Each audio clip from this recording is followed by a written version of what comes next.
My friends, let us enter this hour with a deep breath of stillness.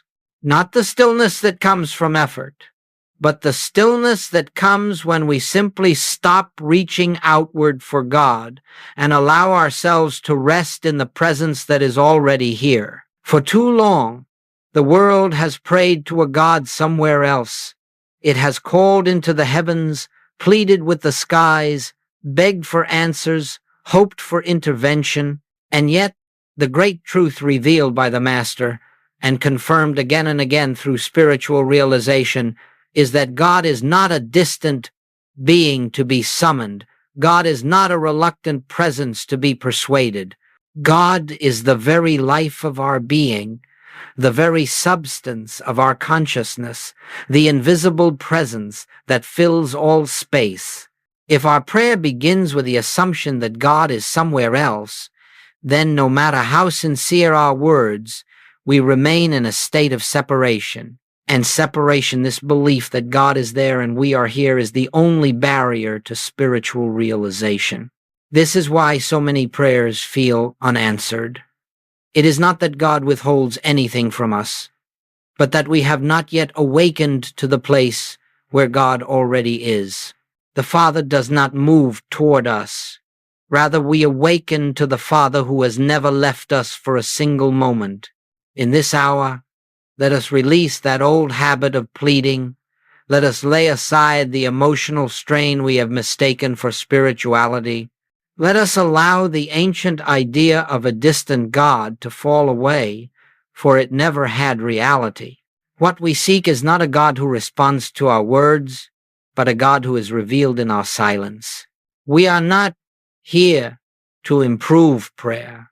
We are here to discover an entirely different dimension of prayer, a prayer that does not ask, does not demand, does not attempt to change the outer scene, but a prayer that rests, listens, and awakens to the kingdom that has always been within.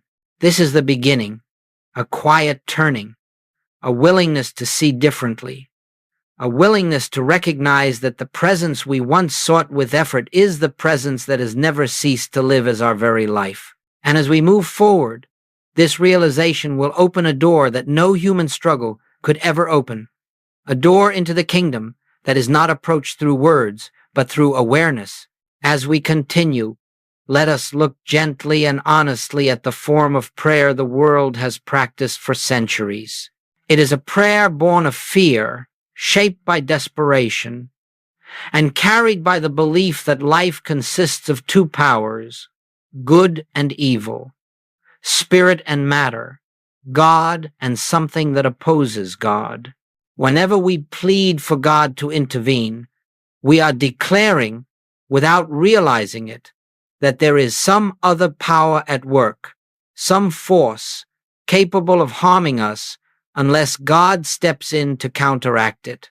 This, my friends, is the fundamental mistake that makes prayer a burden rather than a revelation. The mind that begs is a mind convinced that it stands outside the kingdom. It imagines itself vulnerable, struggling, alone, calling into a great silence and hoping that somewhere in the vastness of heaven a hearing ear will take notice. But the Master called this the prayer of the Gentiles, the prayer of those who think they shall be heard for their much speaking.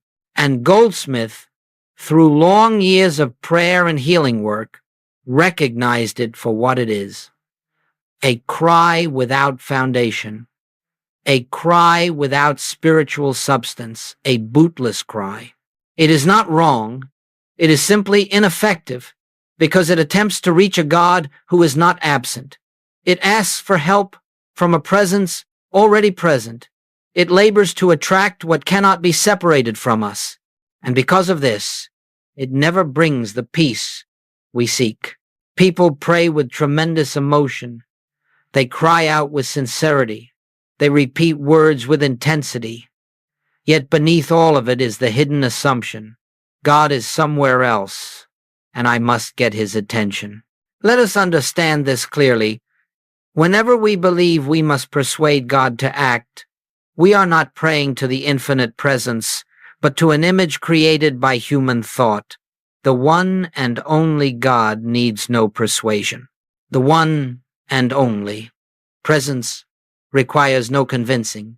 God is not moved by our fear, nor by our volume, nor by our repetition. God is. God eternally is.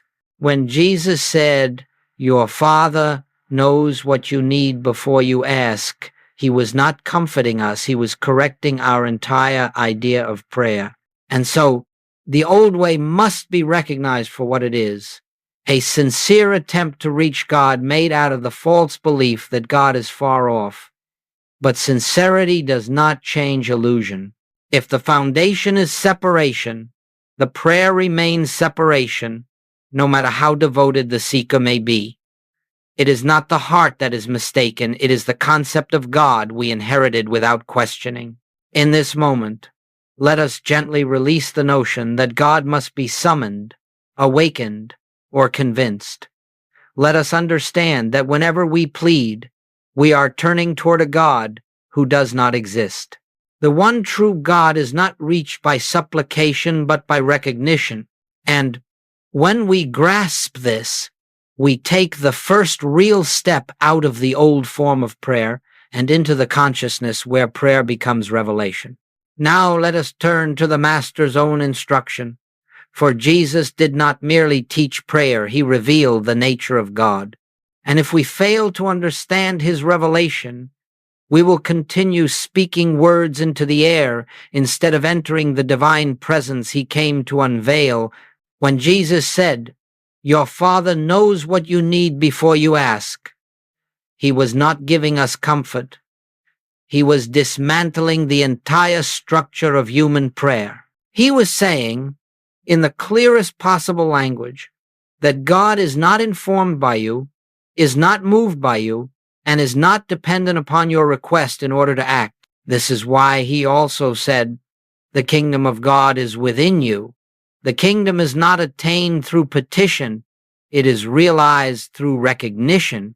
The Father is not somewhere beyond the clouds, nor in the distant heavens we imagine, nor seated in the sky waiting for our cries to reach some divine threshold.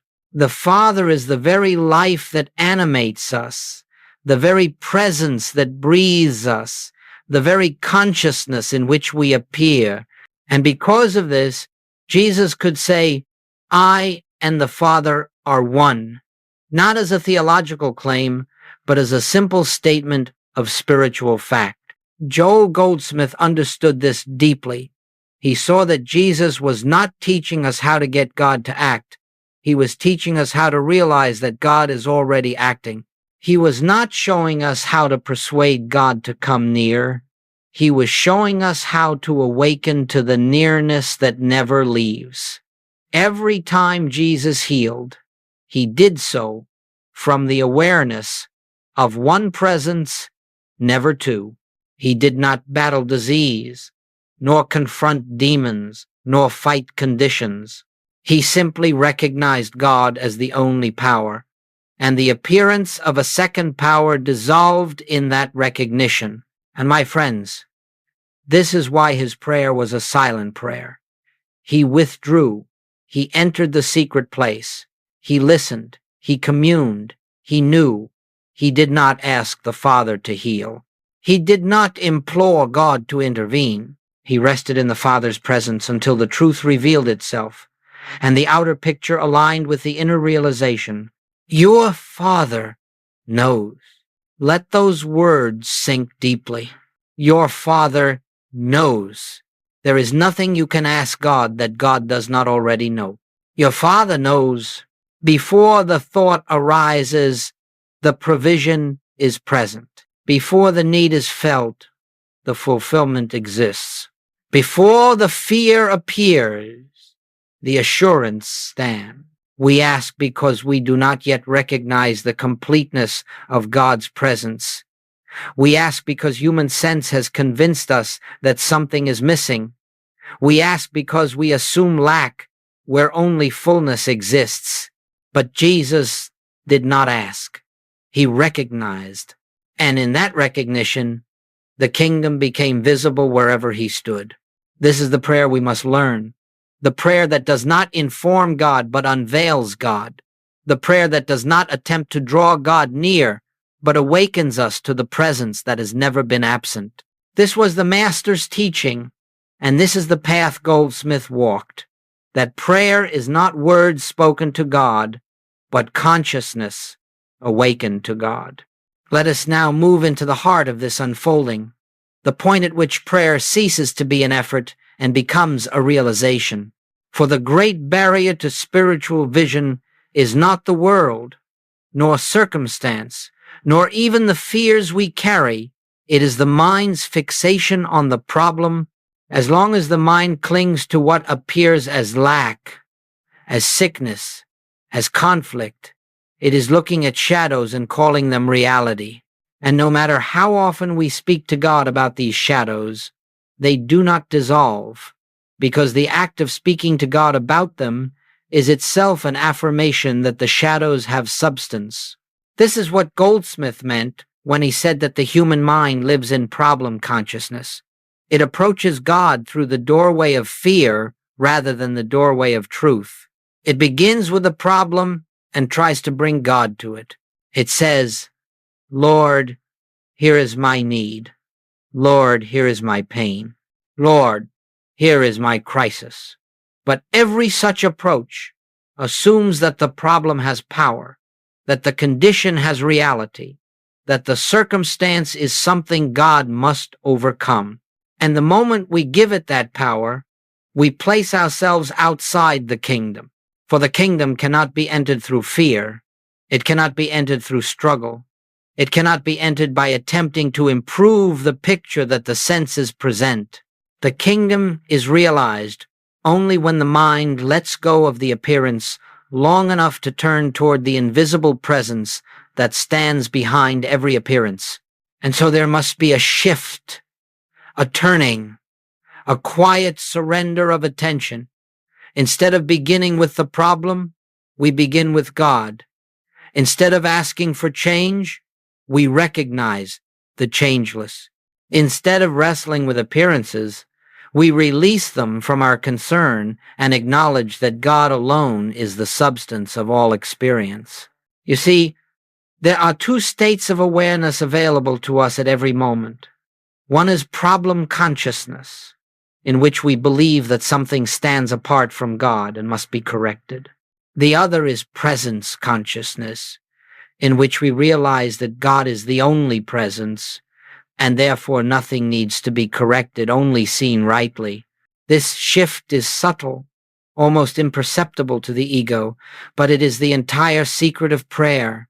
For when you rest in presence consciousness, fear dissolves of itself, anxiety loses its foundation. The appearance begins to fade, not because you forced it to change, but because you no longer granted power. You have withdrawn your belief in a second presence. Let me speak plainly. If you bring the problem into prayer, you are still outside the kingdom. If you leave the problem outside the door and enter with nothing but recognition of God, you are within the kingdom already. This is why Jesus could speak with such authority. He did not see two powers. He did not meet a blind man and see blindness. He met the presence of God and recognized it as the only reality. The blindness yielded to the vision, not because he demanded a change, but because he refused to acknowledge anything but God as the substance of the man before him. And we, too, must learn this holy shift. When a difficulty arises, our first impulse must no longer be to rush toward the difficulty, but to turn inward to the quiet center where God is already present, already complete, already the only power. In that turning, in that shift, prayer begins not as petition, but as realization. And as we learn to dwell here, the outer world begins to reflect the inner vision. The problem dissolves in the light of presence consciousness, just as darkness dissolves when the sun rises. It is not battled, It is simply outshone. Now, let us take this teaching from concept to living experience, for truth that remains only in the mind has not yet touched the heart. And spiritual realization is not an intellectual achievement, it is a state of being. So for a few moments, I invite you to lay aside the problem, the request, the agenda, the desire for any particular outcome. Let us, for this brief interval, approach God without words, without demands, without the slightest attempt to shape what should happen next. This, my friends, is the doorway to the kingdom. Inner stillness without petition. The mind will try to ask, but we do not follow it. The emotions will try to rise, but we do not cling to them. Thoughts will attempt to form prayers, but we release them gently, like a leaf drifting on water. Let us enter now into what Goldsmith called the silence of recognition, not the silence of effort, not a silence created by pushing thoughts aside, but a silence that reveals itself when we no longer chase after thought. In this silence, we are not seeking God. We are resting in God. We are not calling out to the infinite. We are allowing the infinite to reveal itself. And so we begin with a simple awareness. God is here, not coming, not arriving, not approaching from a distance. Here, right where you are. In the very space you occupy, God is the life of your life, the breath within your breath, the consciousness in which every thought appears and disappears. Do not try to feel this. Do not strain to experience anything. Simply acknowledge it as truth, just as Jesus acknowledged it. Allow the statement to stand in you. God is here. Now notice how the mind tries to bring the problem back into the room. Notice how it tries to say, yes, but what about? And each time it does, gently let it go. We are not answering the mind. We are not reasoning with it. We are not correcting it. We are turning away from it. Rest again in that simple awareness. One presence, one power, one life, one law. There are not two powers warring within you. There is only God expressing, only God being, only God unfolding. As we rest in this awareness, the problem dissolves, not because the outer condition has changed, but because we have withdrawn our belief from the appearance. We have refused to give it the status of a reality separate from God. And in that refusal, we enter the realm Jesus called the kingdom, the state of consciousness in which God alone is seen as the substance of all that is. This is prayer. This is true communion. This is the beginning of spiritual realization. You may notice a softening within you, or a quietness that seems to deepen from within. You may notice nothing at all. Either is fine. For the work is not emotional. The work is awareness. The very act of turning inward without petition is the opening of the inner door. The very willingness to rest without asking is the touching of the kingdom. Remain here for a moment just being. No requests, no effort, only recognition, and let this truth anchor itself in your consciousness. The kingdom is entered not by words but by awareness, not by asking but by knowing, not by striving but by resting in the presence that has always been here. As you practice this, even for a few seconds throughout your day, you will begin to sense a new dimension of being arising from within you, a presence that is not your thinking mind, not your emotions, not your effort, but the living activity of God realized in consciousness. And this, beloved friends, is the first true step into kingdom-conscious living. Now, having touched the silence, let us bring this awareness into the movements of daily living, for spiritual realization must not remain confined to moments of meditation. It must become the atmosphere of our entire life. The true test of this path is not how deeply we enter the silence in the quiet hour, but how consistently we return to it in the midst of activity, conflict, responsibility, and decision. For the moment we rise from meditation, the world begins presenting its appearances. A message arrives, a bill is due, a sharp word is spoken, a memory surfaces, a physical sensation makes itself known, and instantly, almost automatically, the old habit returns. We reach outward, we tense inward, we prepare to face the problem as if it possesses power of its own. This is the subtle temptation to step back into problem consciousness, to treat the appearance as something real, something powerful, something separate from God. And with that shift, our prayer becomes a plea again. We find ourselves asking, God, help me with this. God, fix this. God, change this. And without realizing it, we have stepped out of the kingdom and back into the belief of two powers. But let us understand this with great tenderness. The appearance is not the danger. The appearance is only the mirror in which we see whether we are living from the kingdom or from fear. Every circumstance that confronts us becomes an invitation. Will I see God here, or will I believe in something else? Therefore, in the midst of daily life, the practice is simple. The moment a disturbance arises before the mind begins its old reactions, you pause. Just a pause. A sacred interval in which you do not engage the appearance, and in that pause, you make a quiet recognition. God is here, not God will be here. Not God must come here. Not God should fix this. God is here already, fully, completely. Make no attempt to correct the appearance. Make no attempt to understand it or solve it. Your work is not to heal the condition. Your work is to realize the presence. And when the presence is realized, the condition adjusts itself to the new vision. If a person confronts you harshly, do not react from the personal sense of self that feels injured or defensive. In that very moment, inwardly recognize the same presence that lives as me lives as this one. The outer behavior may still need a practical response, but the consciousness with which you respond will no longer be fear, resentment, or judgment. You will speak from the kingdom, not from the world.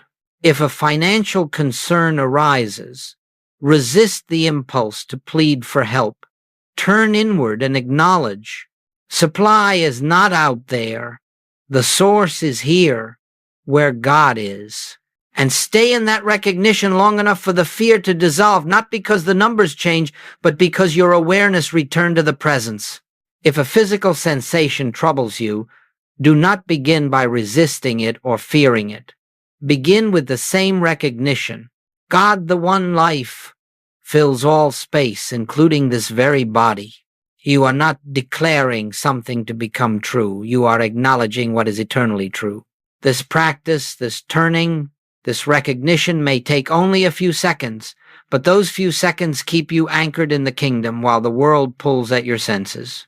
And if you do this many times throughout the day, something profound happens. The kingdom becomes your automatic response. You stop begging God because the thought to beg no longer arises. You stop fearing appearances because you no longer believe they have power. And gradually, the outer circumstances of life begin to reflect the inner atmosphere of peace. Not because you manipulated the outer world, but because you no longer live from the belief that the outer world governs you. This is the way we carry the kingdom into every moment. This is how the presence consciousness of meditation becomes the presence consciousness of living. As we walk further into this path, we must recognize that the journey into spiritual realization is not without resistance.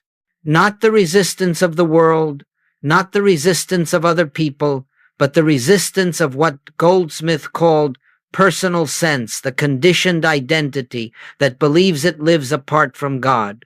This personal sense is not an enemy. It is simply a mental habit born of ages in which humanity believed it was separate, vulnerable, and self-sufficient. And so when you begin to rest in the awareness of one presence, one power, one life, personal sense becomes unsettled. It cannot survive in the light of truth, and therefore it clings to the shadows. You will notice this resistance in many forms. There are moments when fear rises quickly, as if to reclaim its authority, moments when doubt whispers, "This cannot be enough." Moments when the mind tries to drag you back to the appearance, insisting, "Deal with this first, then you can seek God." These are not signs that you are failing. These are signs that the personal self is losing its ground. Personal sense depends upon the belief in two powers. It lives by judging appearances, by reacting to circumstances, by protecting itself against imagined threats. When you begin to dwell in the awareness of one, power, personal sense, feels as though its identity is dissolving, and in truth, it is. But this dissolution is not death, it is liberation. The self that dissolves is not your true self. It is only the mask you have worn. So when resistance arises, understand this. Nothing has gone wrong. You have not fallen from grace. You have not lost your spiritual footing.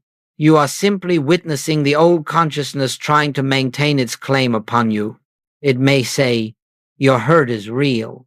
Your fear is justified. Your grievance must be preserved." But these voices are echoes, not truth. They belong to the realm of material sense, not spiritual awareness. The important thing is this: do not fight the resistance. To fight it is to give it substance. To argue with it is to keep it alive. To condemn yourself for experiencing it is to strengthen the very illusion you are trying to transcend. Instead, recognize it for what it is, the last, grasping movements of an identity that never had reality in God. When the mind says, "This situation is too serious for silence," you do not debate it. You simply turn inward again and whisper, "God is here." When the emotions say, "You must protect yourself," you do not resist them. You rest again in the truth. There is only one power. When guilt or shame tries to arise, telling you that you are unworthy of God's presence, you do not argue. You recognize, "God is the life of me, therefore I am already whole." Every return to presence weakens the grip of personal sense. Every moment of recognition undermines the illusion of separation. Every quiet acknowledgement of God dissolves another layer of fear, and slowly, gently, the resistance begins to fade, not because you conquered it, but because you refuse to grant it reality. You have lifted your consciousness above the plane where personal sense operates. You have entered the dimension where only God is recognized as the substance of being. And in that altitude, fear cannot breathe. In time, you will see that resistance itself becomes a teacher. Each moment of contraction becomes an invitation to return. Each moment of fear becomes a doorway into truth. Each moment of doubt becomes a reminder to rest again in the presence that never leaves. And thus, what once felt like an obstacle becomes a guide. What once felt like interference becomes instruction. What once felt like conflict becomes the very path to peace. For in the kingdom, even resistance serves your awakening. As we deepen into this practice, let us now consider what it means to live in continuous recognition. For the kingdom is not a momentary experience. It is not something we enter for 5 minutes in meditation and then abandon as we return to the world. The kingdom is a state of consciousness, an inner atmosphere, a way of seeing that accompanies us everywhere, into the home, into the workplace, into conversations, into silence, into conflict, into rest. And the great secret is this: it is not sustained by effort. It is sustained by remembrance. In the beginning, recognition feels deliberate. You pause intentionally. You turn within. You remind yourself God is the only presence here. But as you continue in this path, something begins to change. The recognition becomes spontaneous. It arises before you think to call upon it. Like the breath, like the heartbeat, it becomes an activity of your being. And this is what Goldsmith meant by inner communion, not an act you perform, but a state you inhabit. Let us be clear. This is not achieved by forcing the mind to remain spiritual. It is not achieved by vigilantly policing your thoughts. It is not achieved by perfection of outer behavior. Inner communion arises naturally when you return to it often. A few seconds here, a quiet breath there, a gentle acknowledgement in passing, each one builds the consciousness in which God becomes your first awareness instead of your last resort. And so, the practice is beautifully simple. As you move through your day, pause often. Not long, not strained, not intense, just often. In those small pauses, recognize God is here. No more than that. In the grocery store, while you wait in line, God is here. In the midst of a disagreement, God is here. While driving, while washing dishes, while answering an email, God is here. Do not try to feel anything. Do not try to produce a spiritual sensation. Simply recognize what is already true. These brief recognitions keep your consciousness anchored in the invisible, the real, the eternal. And every time you return to this awareness, you are aligning yourself with the kingdom. You will find that in moments of need, the recognition comes before the fear does. When someone speaks harshly, the presence rises in you before anger can take root. When a sudden change occurs, the calm awareness appears before panic can form. When a decision is required, intuition arises from within before the mind begins weighing the arguments. This is the fruit of inner communion. It is not mystical in the dramatic sense. It is mystical in the quiet sense. It is the still, small voice becoming the dominant voice. It is the awareness of God becoming more real than the appearance of the world. And as this becomes your way of being, you will discover something profound. You no longer seek God. You no longer attempt to reach God. You no longer look for signs that God is at work. Instead, you move through life in the knowing that God is the only life present. You walk into situations not hoping for divine help, but carrying divine consciousness with you. This is how healings occur without words. This is how harmony unfolds without effort. This is how supply appears without anxiety. Not because you have mastered a technique, but because your consciousness has shifted from separation to union, from fear to presence, from the outer world to the inner kingdom. And the more you rest in this communion, the more natural it becomes. Prayer becomes awareness. Awareness becomes peace. Peace becomes your state of being. And your state of being becomes a light to others, whether or not you speak a word, for continuous recognition is not merely for your benefit. It becomes a blessing that radiates through every life you touch. And now, as we bring this hour of contemplation to its gentle close, let us gather the thread that has woven itself through every moment of our time together. We have not come here to learn how to persuade God, nor to refine the old habits of petition, nor to strengthen the mind's belief that something stands apart from the infinite. We have come for a single purpose: to awaken to the presence that has always been with us, within us, as us, the presence that requires no voice to hear, no distance to travel, no ritual to awaken, the presence that is the kingdom itself. In this stillness we have touched, we begin to understand that nothing can truly be added to us, and nothing essential can be taken away.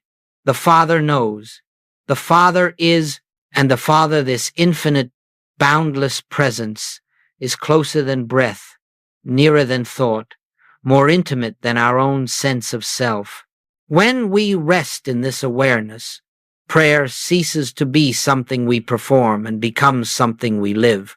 Prayer becomes realization. Realization becomes communion. And communion becomes our way of being in the world. Do not think that you must maintain this perfectly. Perfection belongs to God, not to our human sense of striving. Your task is not to stay in the presence every second, but simply to return whenever you remember. The return is the practice. The return is the victory. The return is the awakening. Each gentle turning inward builds the consciousness in which fear subsides, appearances lose their authority, and God becomes the foundation of your perception. As you leave this moment and re-enter the activities of the day, carry with you one simple truth. God is here. Let it meet you in the doorway. Let it rise in you at the sound of a phone call. Let it rest upon you in moments of silence. Let it stand with you when the world presents its appearances, and each time you recognize it, you are not calling forth something new, you are remembering something eternal. This is the great call. Remain in the presence. Return to the presence. Rest in the presence. For in this resting, the kingdom becomes visible, and the life you live becomes the life of God expressed. May each moment ahead be a moment of quiet recognition, and may this recognition reveal to you what has always been so. You are never separate. You are never alone. You are never without the fullness of God's infinite being.